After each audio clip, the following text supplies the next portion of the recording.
Now, my top five is going to be interesting because it's your worst number one, and that's the HomePod Mini. Now, I'm putting products on my list that I bought. Now, I didn't put the Apple TV 4K on there. It's probably going to be would be my number 6.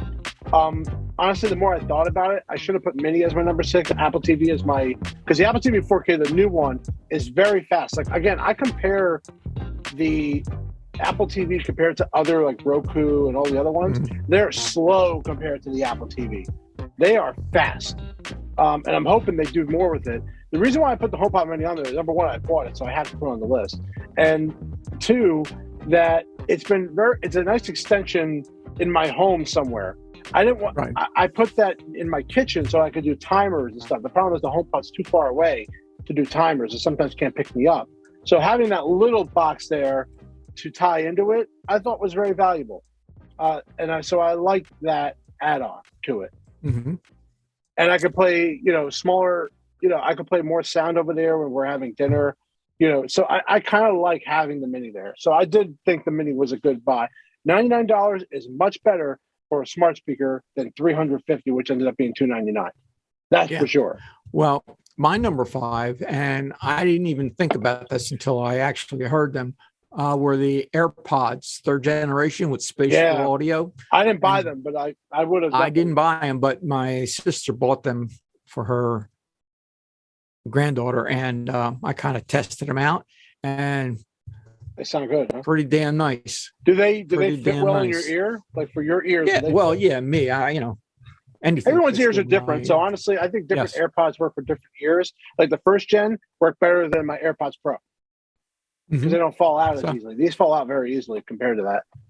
But yeah, I heard great things about those, and that it was worth it's worth buying that generation over the 2nd gen. I heard. Yep. So that was my number.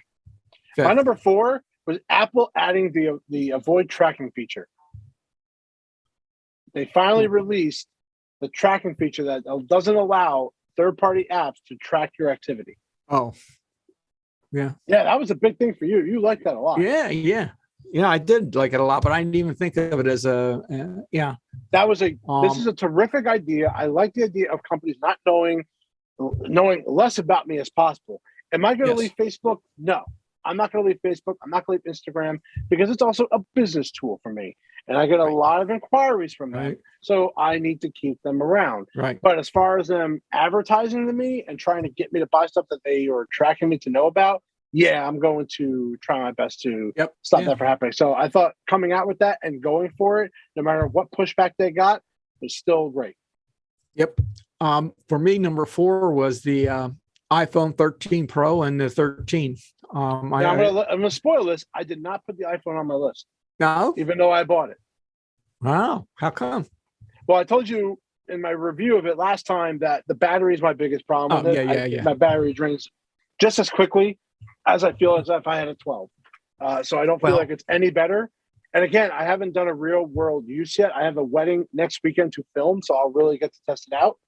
But I've been doing a lot of research on the 13 Pro and the 13, and I'm like, I'm like this close. Do I go to the 13, or do I stay and wait for the 14? But anyway, and the ones I've seen, people are just blown away with them. Yeah, it's still a great product. I still like. If I erased that machine and I started from scratch, and I bet you it'd be a much better experience. But again, the display quality is top notch, the best for a smartphone. There's nothing beating it. My number 3, and this is a lovely thing for both of us, Apple's stock growth. And you're going to hate.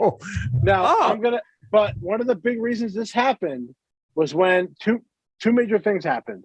One, when they announced right to repair was going to be available this year, which I know you were against, but the stock grew crazy when that happened.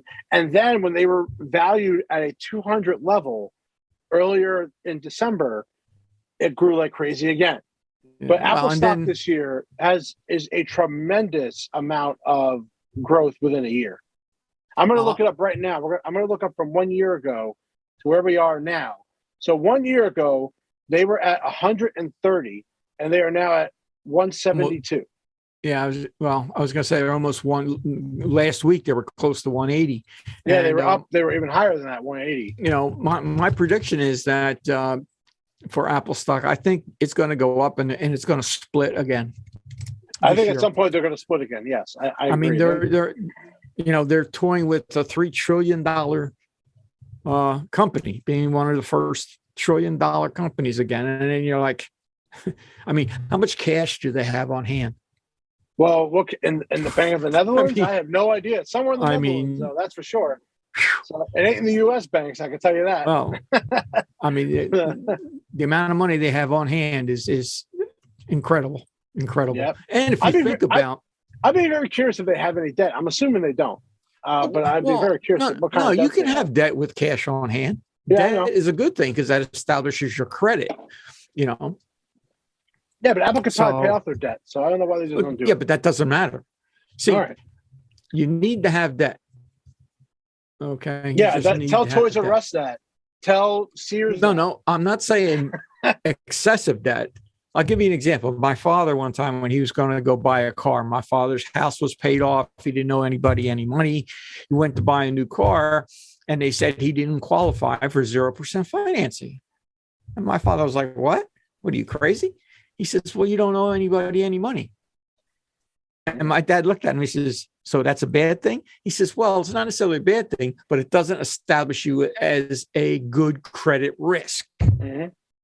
So that's what I mean by that. Sometimes you need debt to show, you know. Well, I paid off all my debt except my house. So my house is technically debt, as well as, you know, every time you use a credit card, technically that would count as debt until you pay it off.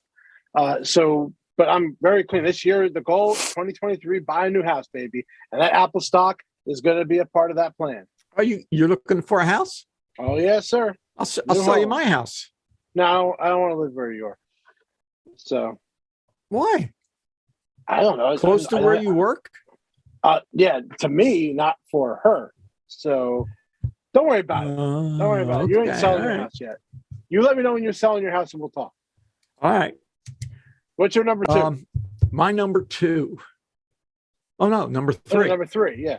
My number three is the MacBook Pro 1416 with the M1 Pro and Pro Mac chips. How dare you put that as low as you have, sir? Yeah, well, I know you don't have one. That's probably why. But I mean, I kind of went in. Did you buy any Apple products this year? Actually, I just realized. Did you buy any Apple products this year? I don't think you did.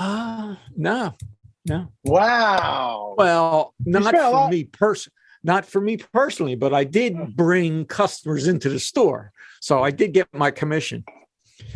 We don't make commission at Apple. I sold 2 iMacs. Okay, one to my neighbor, one to my cousin. Count. Doesn't count. Well, no, you didn't buy anything.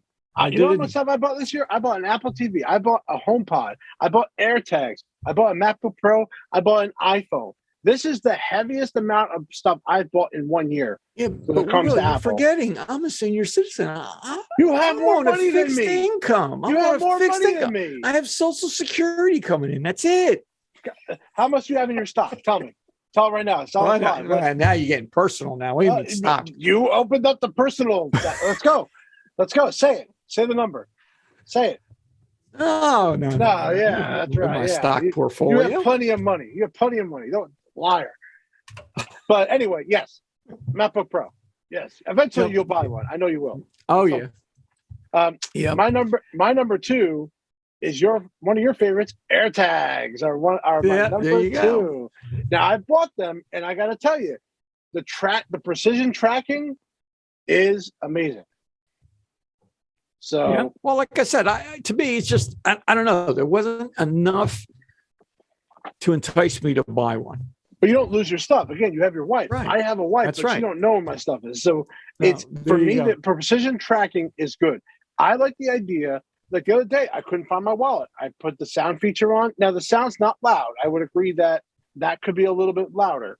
And maybe a second gen maybe they'll say we knocked the sound up over 30%. I guarantee that's something they're going to say. They're going to say that.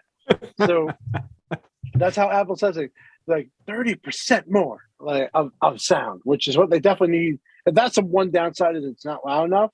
But the tracking feature to find my stuff, really amazing. Now, So you can and the fact replace that the it knows, I like too. Like if I leave my backpack behind, I leave anything behind, it tells me. So yeah. I love But that. you can replace the batteries yourself in those, right? Yes, you can. Yeah. So that's my number 2.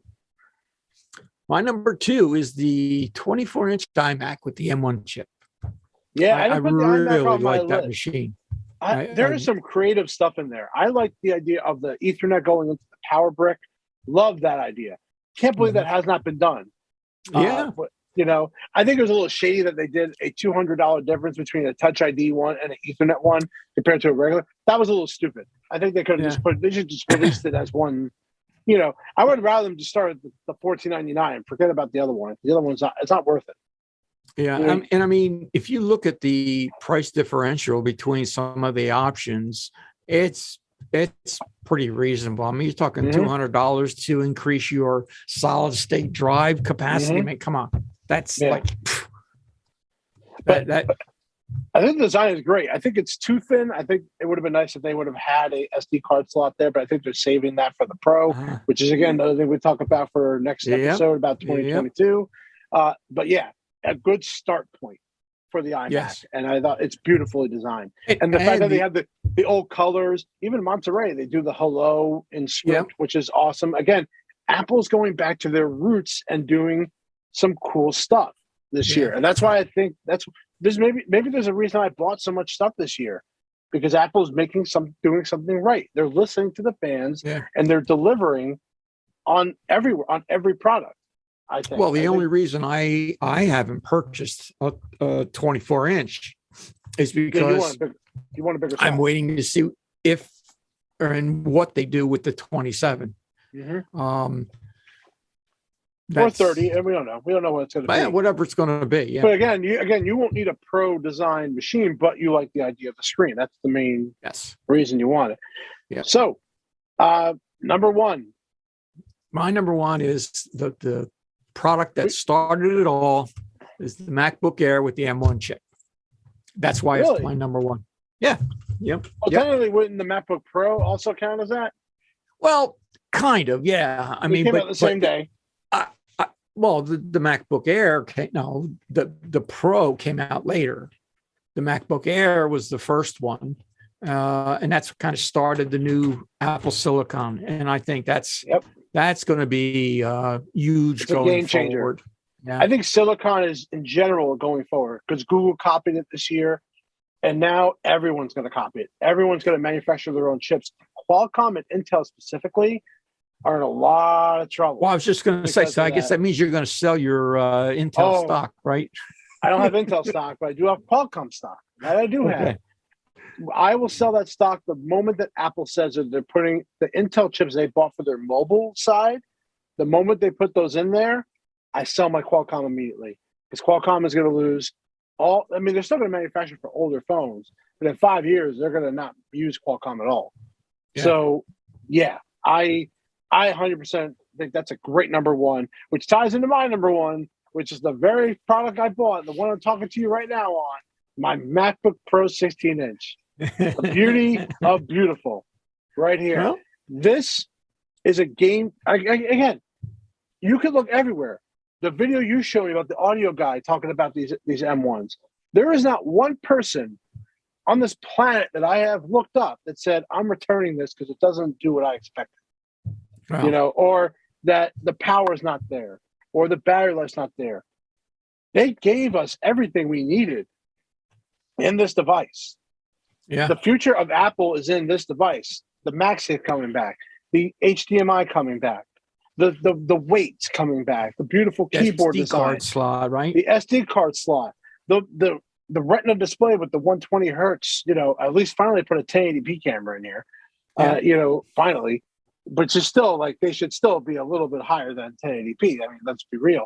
But this is a game-changing product that will shape the iMac Pro coming out, rumored this year, the new MacBook Air that's coming out, which possibly could have MagSafe again. they're changing their designs all around because I think that the feedback they got from this machine is so positive that Yeah. they cannot ride the wave and do this now with all their other products. Yeah, they're going to have to step it up when it comes to the next products. I don't know how they could beat this product because it's such a thing that people really like. You know, if they come out with an iMac Pro and they decide to put a SD card slot in there and an HDMI output, I mean, they really don't have to do an HDMI output with that one. They could still get away with the USB-C. But, you know, there is some, you know, there's a change. Yeah. And like I said, software has taken a backseat. It's funny how a hardware product, and I have a software product as my worst, you know, they're getting the hardware right. I have 3 of products on my best list that were things I bought this year, you know, and on the other side, the software is the next thing they have to work on, I think, to improve their overall system and to make us happier and to not promise us things and wait a year to give it to us. Well, you know, I mean, it could be, you know, in 2022, the software may be the star of the show. That's fine. Hard to say, you know. I'd be perfectly fine with that. They had a tremendous hardware year this year. Yeah. It shows that we're putting 2 products on here that are both hardware based that have changed the game when it comes to computing. Yep. And that people are adapting to. You know, Adobe Day One had the adaptation of Apple Silicon ready to go. And Rosetta 2 works perfectly fine, you know, with everything. I haven't had a problem with anything that works on Rosetta 2 on this. So I still don't hear the fan. I have not heard the fans to this day. Hey, you know. Oh, that reminds me. Did you watch that video I sent you? Yes, and I told you. I told you I watched it and how he was like what he was playing back and for audio reasons. I mean, for audio, they don't need a Max, that's for sure. But you know, for video. For those listening to this podcast, I sent Will a video from Sweetwater. Now, Sweetwater is a huge music store out in the Midwest.